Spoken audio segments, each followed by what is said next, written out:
Darkcast Network. The light shines brightest on our indie podcasts. Hi, this is Kelly. And this is Jenna. And you're listening to ODFM. This episode is One Diarrhea Mouth from Murder.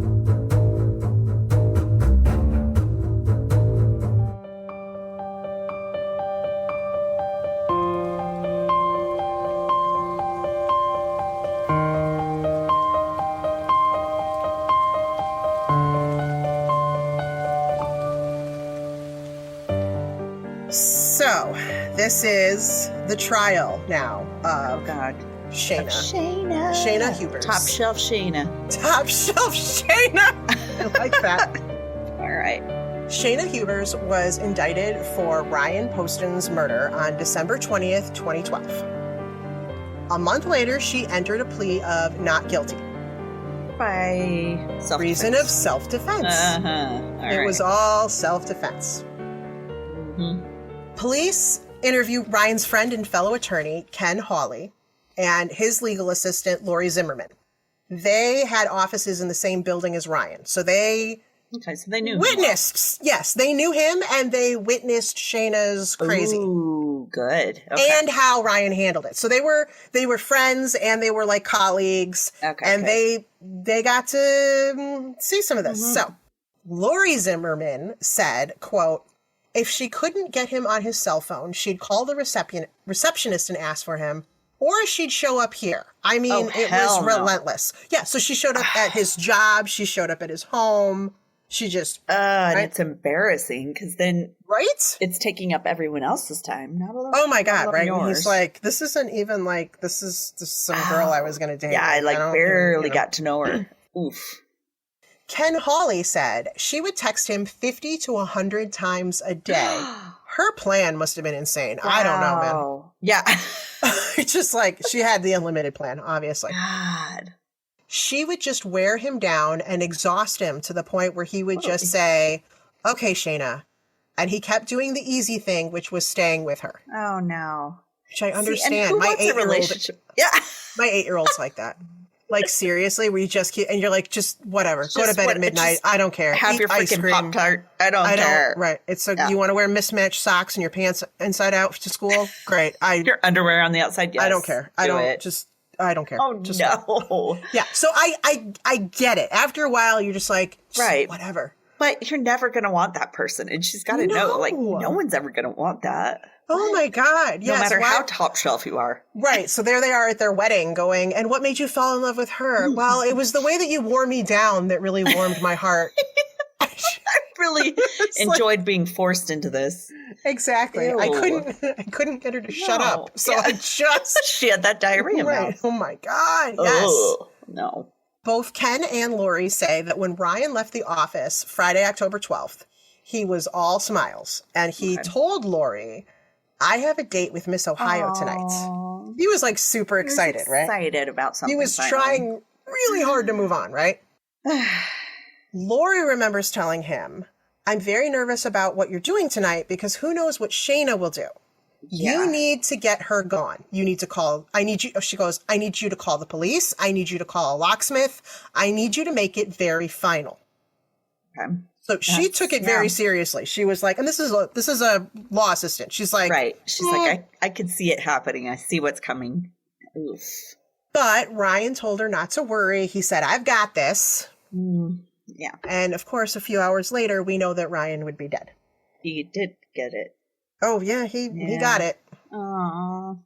So next, investigators took on the daunting task of going through the couple's text messages. Oh, God, out of the 100 a day or whatever. This is God. Hundreds of thousands of text messages over 18 months. Ew. Gosh. It was estimated that for every text Ryan sent, Shayna sent 50. Yikes. I mean... Was she like a late bloomer or something? Because, like, does she not... Was she like the ugly girl when she was little? And so then she grew up and she's like, "I can't lose them," you know? I didn't get that impression from, like, looking at her pictures and stuff. No, I mean, She was bright and she was intelligent. She was good at school. She was in, I think they said that she did drama club and she was in the chorus and, like, you know, she seemed well-rounded. Yeah, so something with the brain. I don't know, right?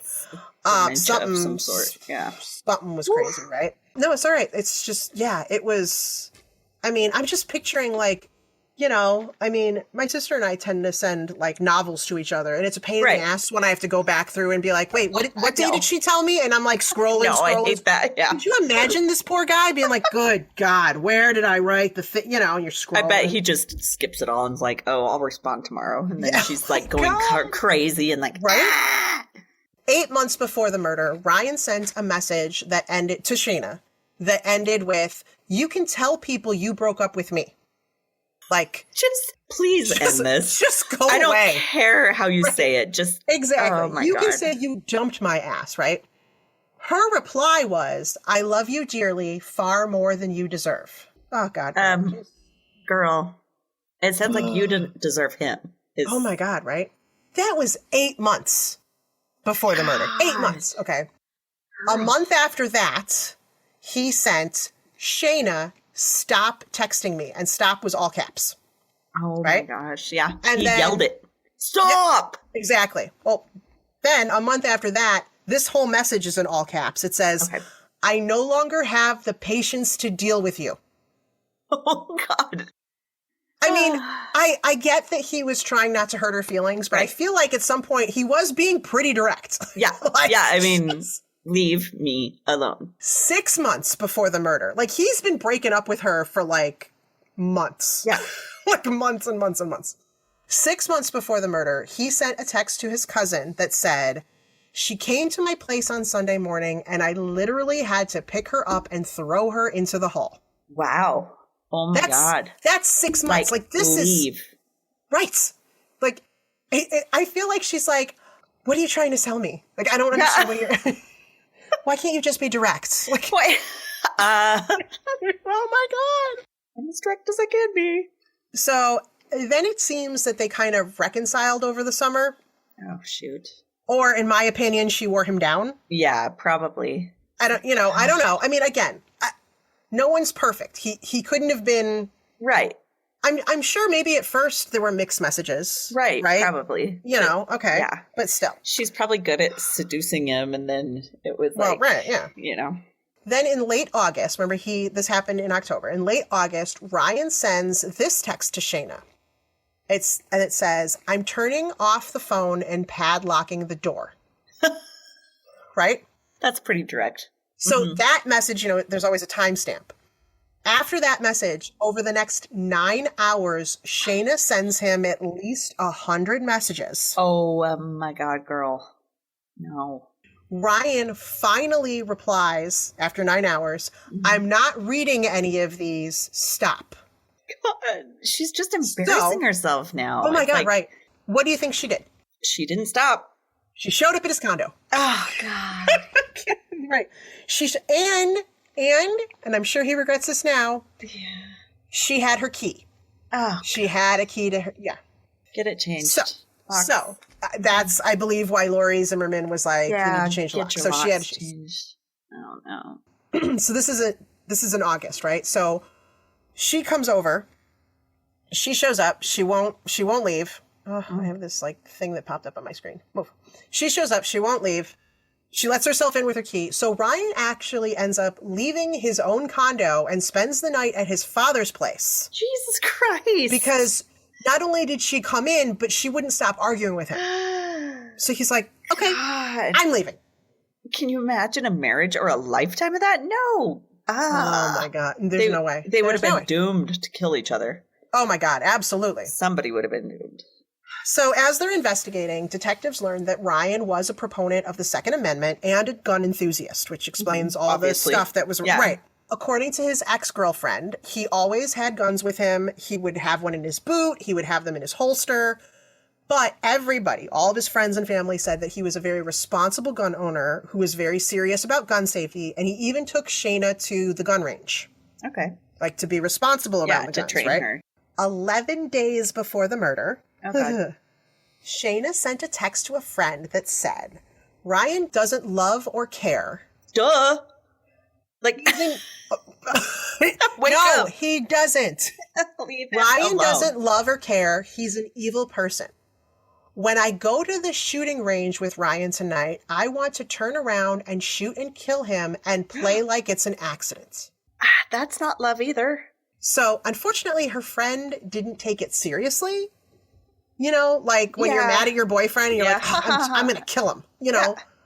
It happens. But this was very specific, though. You know, that's I want to. Yeah, like, there might be something wrong with your head. Can you go in and see someone?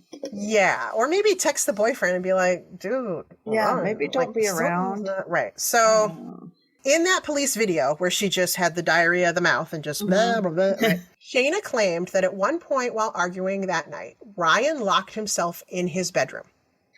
God, this poor guy. He's like desperate to get away, but he can't.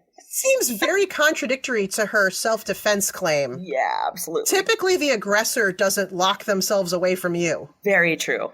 They don't try to get away. Mm-hmm. Okay. So she actually admits at one point he locks himself in the bedroom. So she tells them that. They don't know this. So when they look at her phone, they find that she Googled how to unlock a house door with a bobby pin. Wow. That was in her Google search. Oh my God, give up. How far can you push something before it's like, he does not want you? Right, exactly. What are you trying to say, Ryan? She's like, I don't want you. But there's a chance. Right. So you're saying there's a chance.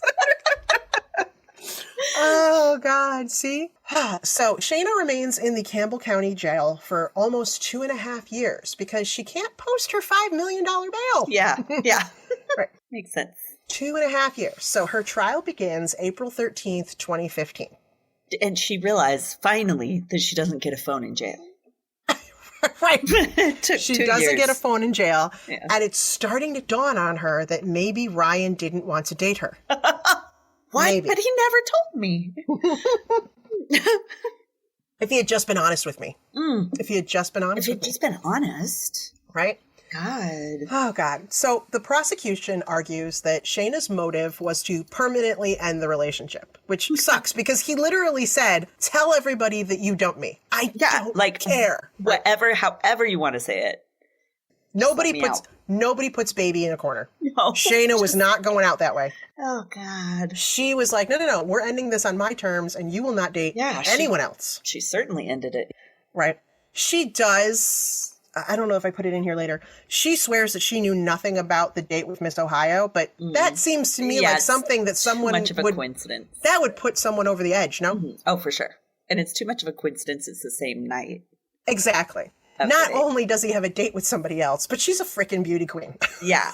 Literally. I can't deal with this. So, right. The defense argues that Shayna shot Ryan in self-defense and that Shayna was the victim of domestic abuse. Okay. Right. Okay. So sounds like the abuser, but right. So Ryan's stepfather, Peter Carter, you know, the one he took the middle name after, because right. Oh my God, right? He's a sweet soul. So his stepfather testified that the night before the murder, Ryan and Shayna went to their house, the stepfather and mother's house, to watch the vice presidential debates and to have dinner, which I did find kind of weird.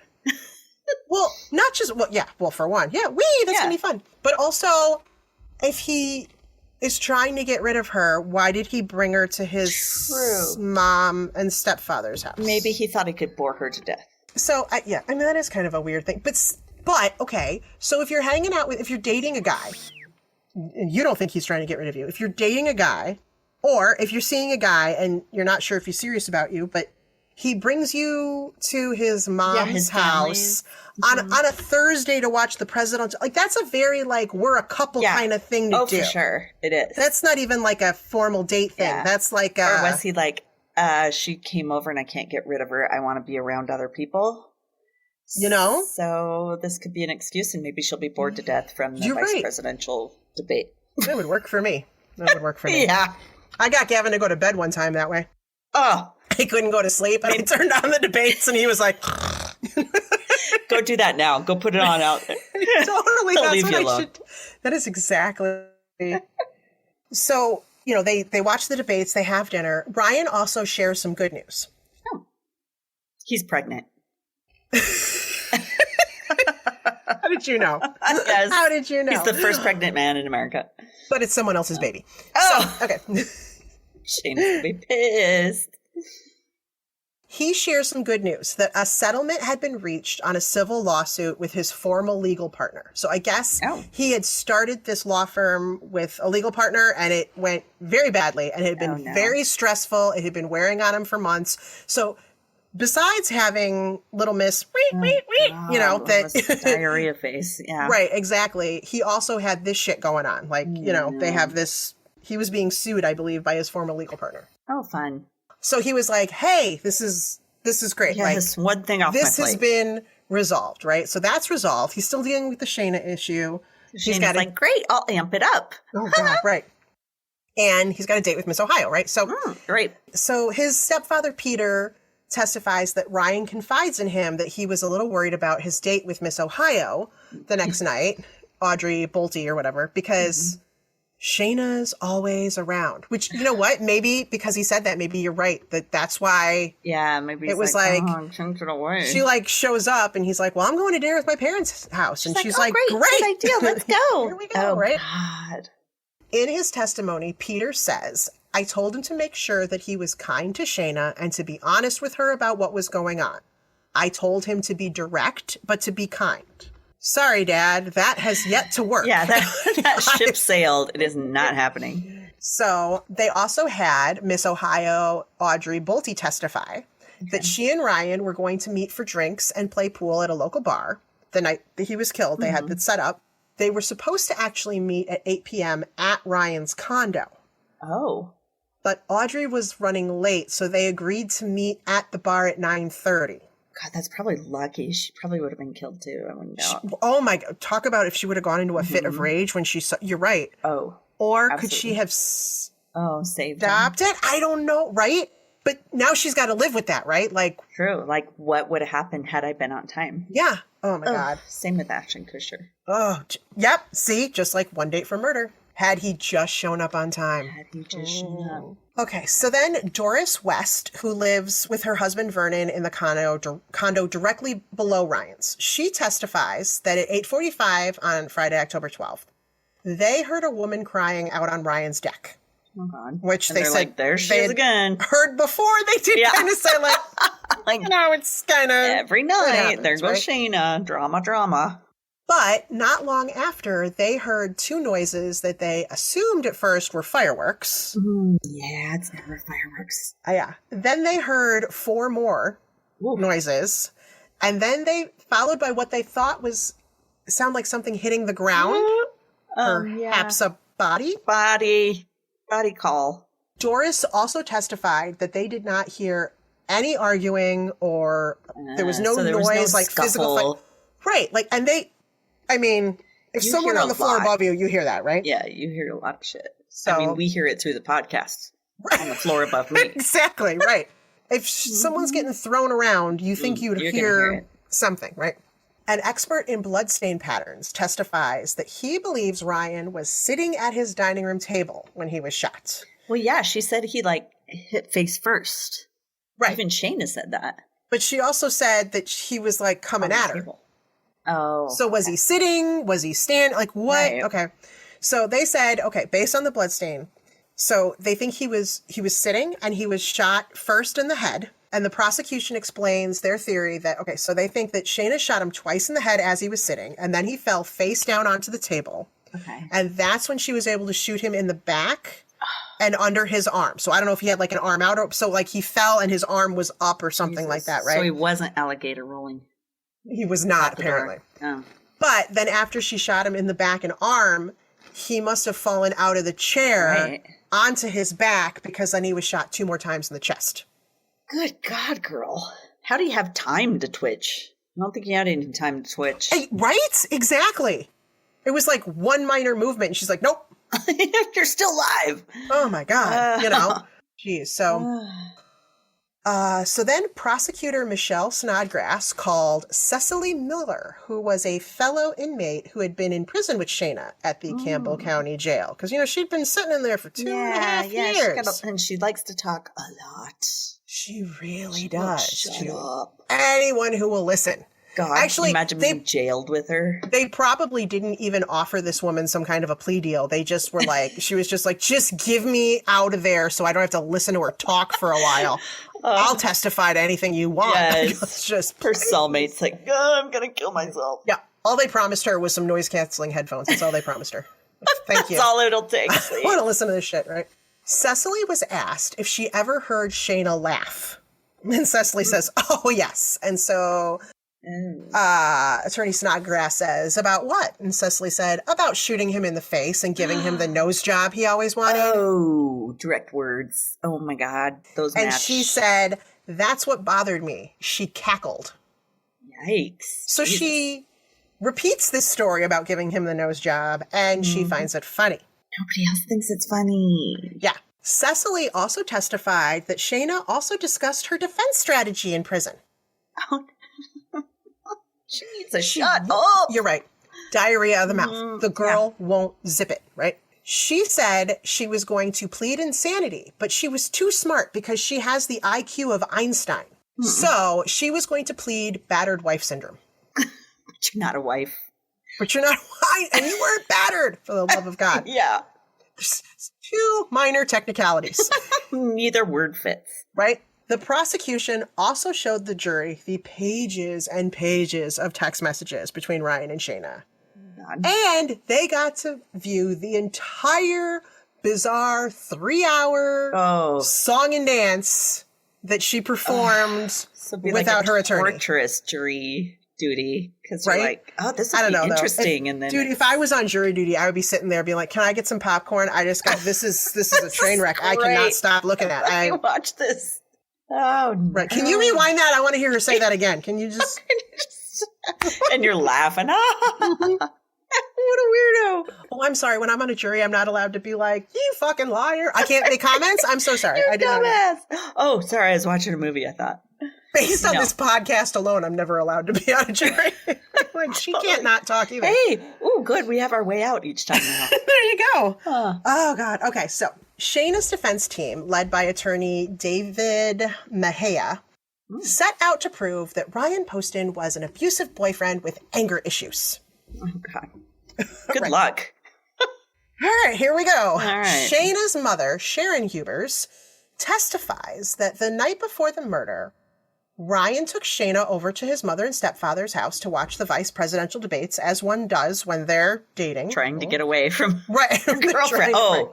Yes. So according to Shayna's mom, Sharon. Okay. I was like, Sharon? Who's Sharon, Okay. right? She knew that Shayna went over to their house, had dinner, and then she slept over at Ryan's condo. Okay.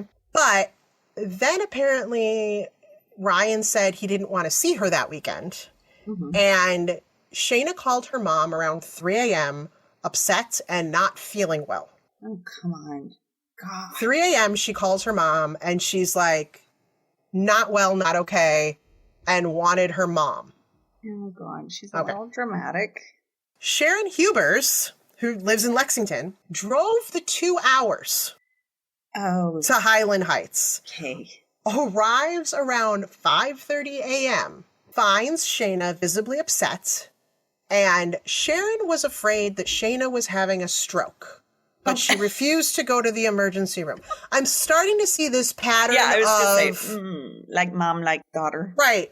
Exaggeration or, Drama, yeah. drama, right? Ryan apparently woke up that morning on Friday and walked into his living room to find Shayna laying on the couch with her feet in her mother's lap. Oh, God. He's like, oh my God, there's 2 of them now. Like, Jesus. No. Right. He's like, oh my God, now her mom's here. Oh my God. Just oh my what God. I need. Right. After Ryan left for work, Sharon and her daughter spent the day together collecting Shayna's things from the condo. Okay, good. And then they went to the mall. So apparently she wasn't having a stroke. Oh, no, I'm fine now. Yeah. Right. You just So named my mommy. she just needed her mommy to rub her feet. Yikes. Mommy might need to be like, girl, Yeah. you're a grown woman. Go Get your take shit care together. of your shit. Yeah. Right. Before Sharon left that evening, she bought her daughter some aspirin, filled up her gas tank, and told her to go to the emergency room if she began feeling sick again. Oh, no. No, I don't think do she's that. fine. There's urgent care. Right. Yeah. Sharon was under the impression that Shayna was going to go spend the night with a friend. Okay. Okay. This is that Friday, right? So when she left that evening. That would have been better. She probably doesn't have friends because nobody wants to listen to her. Right. So she leaves her daughter, who's going to go to a friend's house. I don't know where she left her, but she, at the mall. I'm not sure. Someone take her. Right. Exactly. I'm out. Next. Right. Good luck. But a few hours later, around 8:50 p.m., she receives a phone call from a panicked Shayna. Oops. Sharon testifies she was hysterical, terrified, in shock, beside herself. She was a mess. Literally, yeah, you're right. You just said that every different way you could. She told Shayna, call 911 and tell them exactly where you are and exactly what happened, and then call me back. So apparently she had to call, Mom, I shot him. Mom, what do I do? He's not twitching anymore. Because, ew. Yeah. Oh my God, he was being dramatic. I didn't know what to do. I'm usually dramatic. So gross. It was so gross. So stop that shit. Stop. What do I do now? Right. Mom's probably pissed that she didn't call her back, but that's because the police arrived. Yeah. So, but whatever. She's in jail. She'll call you from there. Oh, she's got lots of time.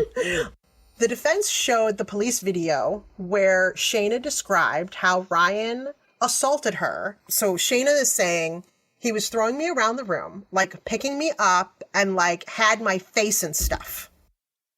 Okay. Okay. He took it off and was playing with it. He had it, right? She goes, but the prosecution had images of the condo, which I have that I can post. Right. Okay. Including the bookshelf that Shayna said that she was thrown into.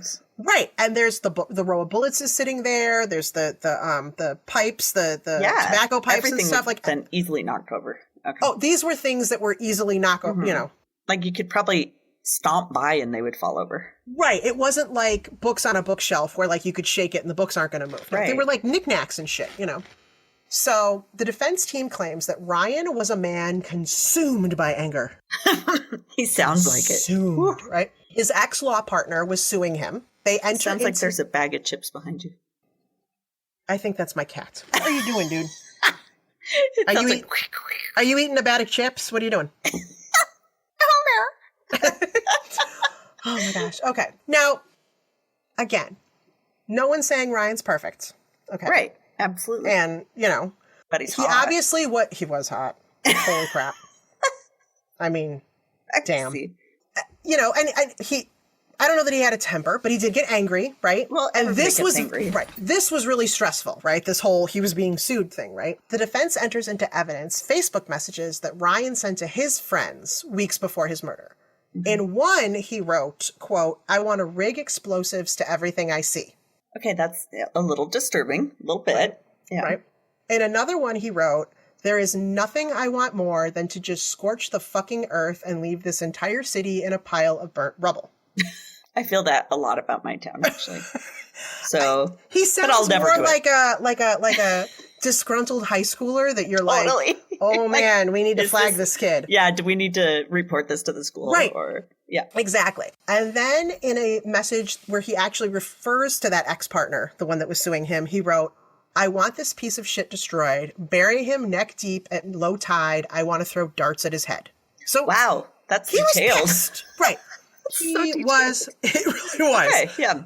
But, okay, so he said these things. None of it was ever directed at Shayna. Oh. Hi, dude. I know, right? None of it was directed at Shayna, and that guy's still alive. So, right. So he's not the one on trial here either. Right. Okay. So, yeah, he got pissed. Okay. The defense also shows that there were 2 different types of prescription medications in Ryan's blood. They say could have sent him into a rage. Oh. I don't know. I did a little background check. I don't know about this. Okay. He was on Xanax, which is anti-anxiety, and he was on Adderall, which is an amphetamine usually used for ADHD. ADHD. Right. I looked. It is not typical to take them together.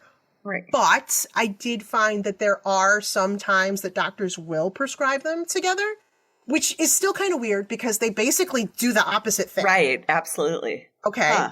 So, according to friends, Ryan started taking the medications from a doctor, right?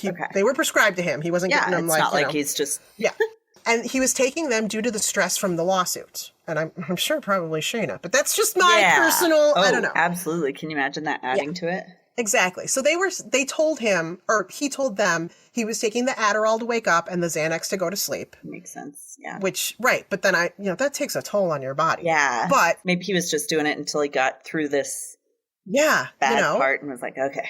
She's got a lot going on, dude. Ryan wrote a Facebook message to a friend. This is 8 months before the murder, saying, the stuff they put me on fills me with rage from what I can tell. So obviously it's doing a number on him. Of course, 8 months before the murder, he was also texting Shayna, stop, I can't do this anymore. But he wasn't saying, I want to bury you in the sand and throw darts at your head. It wasn't like he was threatening. Right. So and filling me with rage, but acting on that rage is a totally different thing. Exactly. Or maybe you were just really effing stressed out, man. Yeah. I mean, you got a lot going on. The trial lasts 2 weeks. Shayna does not testify in her own defense, which, thank God, finally. Yeah. Her lawyer was probably like, you shut your face. No more from Totally. You have made this hard enough on me. You want to die, or do you want to let me try to help you? God, right? Yeah. So closing arguments end, and the case goes to the jury just before 6:30 p.m. For whatever reason, I guess they don't recess till the next day or whatever. No, it was 6:30, and they went to deliberate. They came back 5 hours later at 11:30 p.m. Oh. And the jury finds coffee and snacks. A few. That's all she cares about. Was there snacks? Were there snacks and good coffee? They weren't in there by themselves with no food, were they? My God. Gotta have some snacks. Oh, God. Okay, so at 11:30 p.m., the jury comes back and says that they found the now 24-year-old Shayna Hubers guilty of the murder of Ryan Poston. Good. Okay. The next day, they gather for the sentencing, and the jury recommends that she serve 40 years. Yes. At the sentencing portion of her trial, Shayna does take the stand. Oh. And tries to convince the judge that Ryan emotionally and physically abused her. Okay. We're past that. There's one other thing about this that they kind of brought up, but in the state of Kentucky, in order for you to accuse someone of domestic abuse, you have to live with them. Oh, whoa. Huh. Okay. Right? Okay. But that's what the law is there. And they had asked her, was that his address? And she's like, yeah. And they're like, okay, so you didn't live there. Right. And she's like, well, no. Okay, so you're screwed. Right. And part of it was because they wanted to say that because if she had killed him, if she was guilty of murder, but she was the victim of domestic abuse, it was a lighter sentence. I gotcha. Okay. So that backfired because she was like, no, I didn't live there. Sure, her lawyer was like, stop. Shut up. Just stop. You know this. Oh my God, right? So she's trying to convince the judge, that Ryan emotionally and physically abused her. Shayna's cellmate, because, this other poor soul who had to listen to this. She diarrhea mouthed on her, too. Yeah. Okay, her cellmate, Holly Nivens, testified that Shayna admitted to making sure friends and neighbors saw bruises on her arms that she inflicted upon herself. Oh. Right? Girl cannot show her face. Right. So she just kind of was like, she said something about she just kind of tried to make sure that her arms were visible at all times, or she would be like, oh, I'm a little sore from this giant bruise. Mm-hmm. Judge Fred Stein addressed Shayna before sentencing her, which I thought, I like this guy. He goes, I want to hear this. What I think happened in that apartment was little more than cold-blooded murder. It was probably as cold-blooded an act as I've been associated within the criminal justice system in the 30-plus years I've been in it. And that's about all there is to say. Wow. And she still probably didn't get the message. No. What? So he what are you agrees. Trying to say? Right. Yeah. What are you trying to say, Judge? I don't understand. Are you breaking up with me? Ryan, Judge, what are you trying to say? So the judge sentences her to 40 years with the possibility of parole after 20. Okay. All right. Well, that's at least some. But the drama isn't over yet, Kelly. Oh, God, girl. Oh. I told you. Shayna's defense team files for an appeal, and just over a year later, her conviction is overturned No. on the basis that one of the jurors had a felony conviction. In Kentucky, convicted felons are not allowed to serve on juries. Who didn't vet this beforehand? Who the hell missed that? Epic fail. Shayna is granted a new trial. Oh, God. Is she better at it now? Okay, no. You're funny. Okay. She's worse. Ooh, trial number 2 begins on August 8th, 2018, almost 6 years after Ryan is killed. God. They're still dealing with this More shit. time than they were ever together. Right. But, oh my God, you're right. Yeah. And this whole time she's been in jail because her bond is ridiculous. Yeah. Good. Shayna is now 27 and married. This is it. This is the jailhouse wedding. What? A few months prior, she married fellow inmate Richard McBee, a convicted drug trafficker. What a duo. He was, let's just say, Shayna's tastes changed slightly while she was in prison. She had to go down a few shelves. She's licking the spilled alcohol off the floor. Okay. No. Richard McBee sometimes identifies as a transgender woman who goes by the name Unique Taylor. Okay. It was a very different side of the spectrum. Chameleon. She went from lawyer to chameleon. Well, she was right. She wasn't sure what kind of guy was going to marry a girl who shot her boyfriend in self-defense. Like, right. Yeah. Okay. So I even feel bad for this guy. Like, dude, do you know what you've signed up for? Hey, he's on the men's side of the prison. Yeah. And there are bars and There's shit distance. to block her. Yeah. So he can get away, actually. Yeah, she's pretty from a distance. That's all I need. Exactly. Thank God she doesn't have a phone or he'd be getting texted just like night and day. Incessant. He's getting these like little paper airplanes all day long. What are you doing now? Are you thinking about me? Yes. Instead of a little piece of paper, it's literally the entire roll of toilet paper and it's just one long message on the whole roll. Going, quit wasting the toilet. Who's wasting all the toilet paper? Right. Shayna's texting her husband again. You better not be wiping your ass with that. Keep it forever. Oh, gosh. Okay. In this trial, Shayna takes the stand. Oh, Lord. God help her. Yeah, that's still not smart. Lawyers are just like, whatever. This is a different team. I don't know what they were thinking. I don't know. Maybe she'll blow it up so bad it'll somehow go into her favor. Okay. So she testifies that not only was Ryan abusive, but that he routinely forced her into rough and kinky sex. So this poor family now has to listen to this crap, right? God. Second trial. Mm-hmm. And now they're going to talk about how he was deviant, forced her. Like sexually deviant. Mm-hmm. Yeah. She also testified that she was molested as a child and that he used that against her. Oh, please. But there was it's literally just her word. There's no evidence to support it whatsoever, right? In court, she says, he picked me up and threw me from the doorway of his bedroom into the other room. He screamed at me, "You're a fucked up person, and you're a fucked up person because you were touched when you were a little girl." Wow. Yeah, that's no. That really doesn't sound like him, does it? It really doesn't. I mean, it really doesn't. Yeah. So Shayna claims that Ryan went into the dining room and she was laying on the floor crying. Then she's quoted saying, he was reaching across the table, and I don't know if he was reaching for the gun or reaching for me, but I was still sitting on the floor at this point in time, and I got up off the floor and I grabbed the gun and I shot him. Wow. Yeah, that's a whole nother version. It's a whole, right. So on cross-examination, the prosecutor was like, just so you know, this doesn't match what you told the 911 dispatcher. This is not what you said in the video. This is like another one. Exactly.